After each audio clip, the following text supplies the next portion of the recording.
Hello, boys and girls. Welcome back to Bible study. And we have another. It's great because it's from the Bible. Another great study today, but it's a hard one. This is a really hard one. I'm going to study on this one for quite a bit because Ecclesiastes is a book of wisdom that we all need to understand and maybe not necessarily understand, but actually have written in our hearts, just like every other book in the Bible. But the teacher, who is probably Solomon, is talking here. And see, Solomon has done everything. He's the world's richest man. Like we saw in another video, he's worth over $2 trillion. He makes Jeff Bezos look like me. I mean, broke. And so you have Solomon, and he's so rich. And it says he's built all the buildings, and he's bought a harem, he's bought singers. There's a time where he doesn't even dress himself. He has other people dress him. It is crazy how much wealth he has. And it says, I have denied myself nothing. He goes through Ecclesiastes, and he falls into a term we would call nihilism. And nihilism is a huge term that I barely even understand myself, so don't worry about it. But nihilism simply means there's nothing left. Like after you die, there's nothing else. And you can see Solomon falls into this. Like, when I'm dead, it's all meaningless. I built these great, beautiful buildings. Remember, the temple took 7 years to build?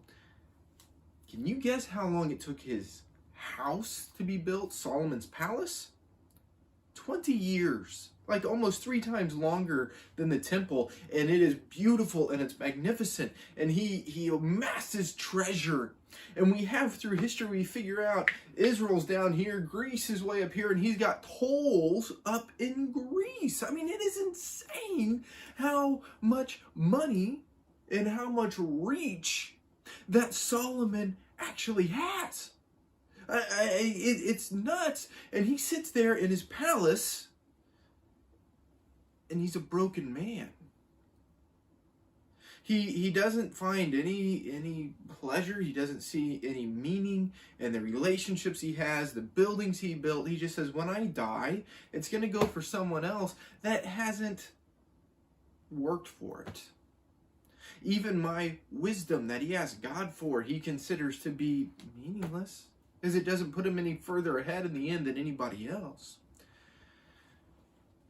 You see, it's just rough,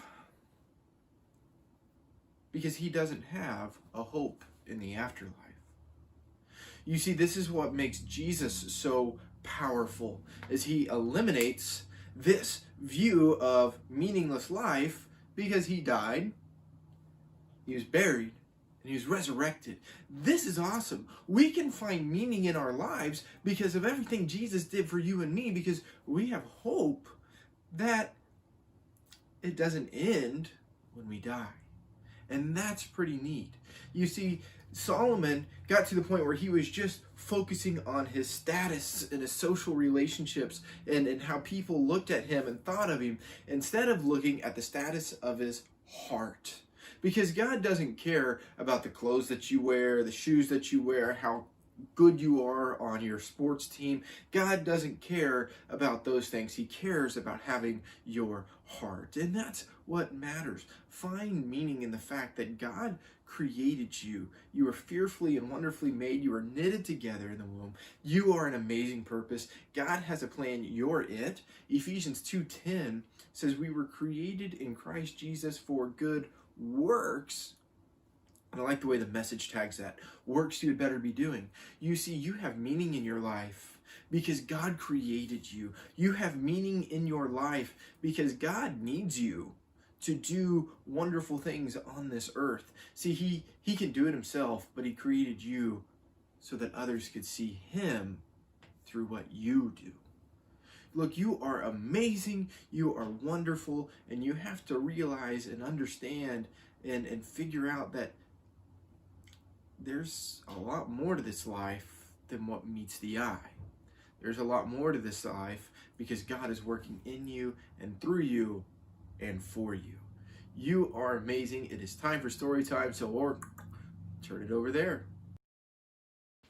Oh, I'm so bored.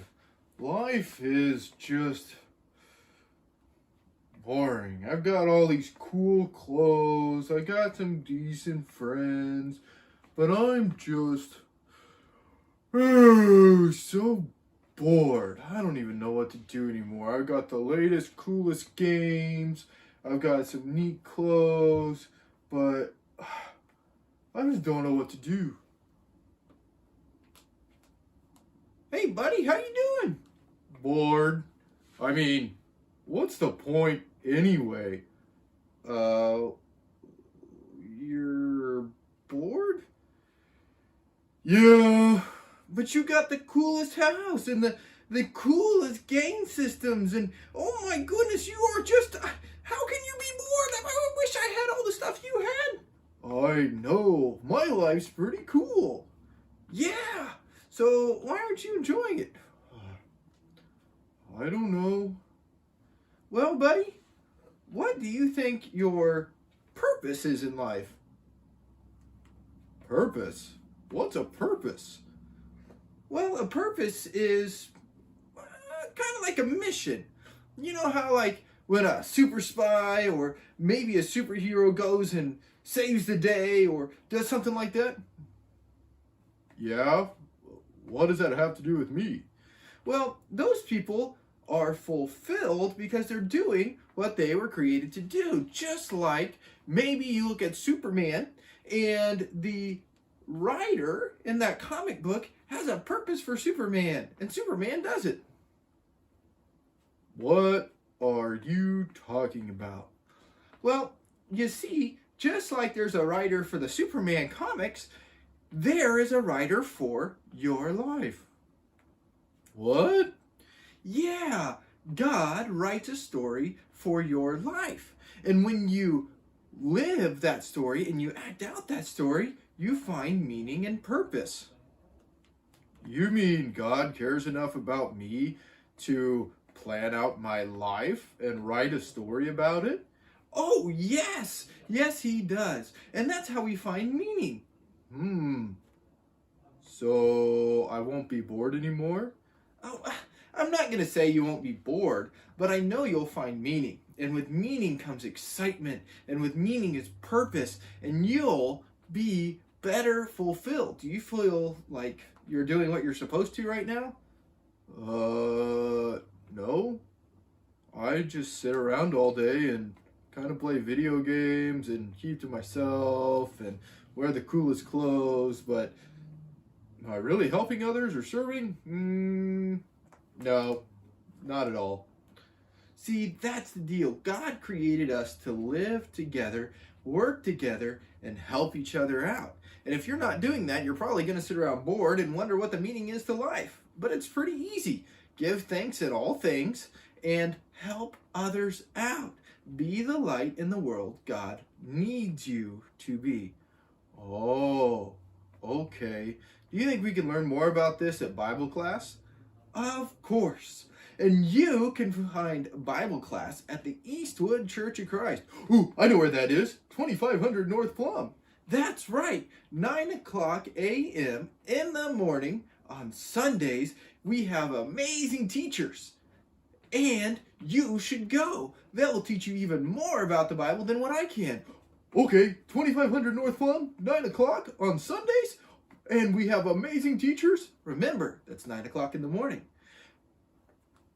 I'll be there. That's right. All right, we'll see you guys next time. Bye-bye. And remember, obey your parents. Bye-bye.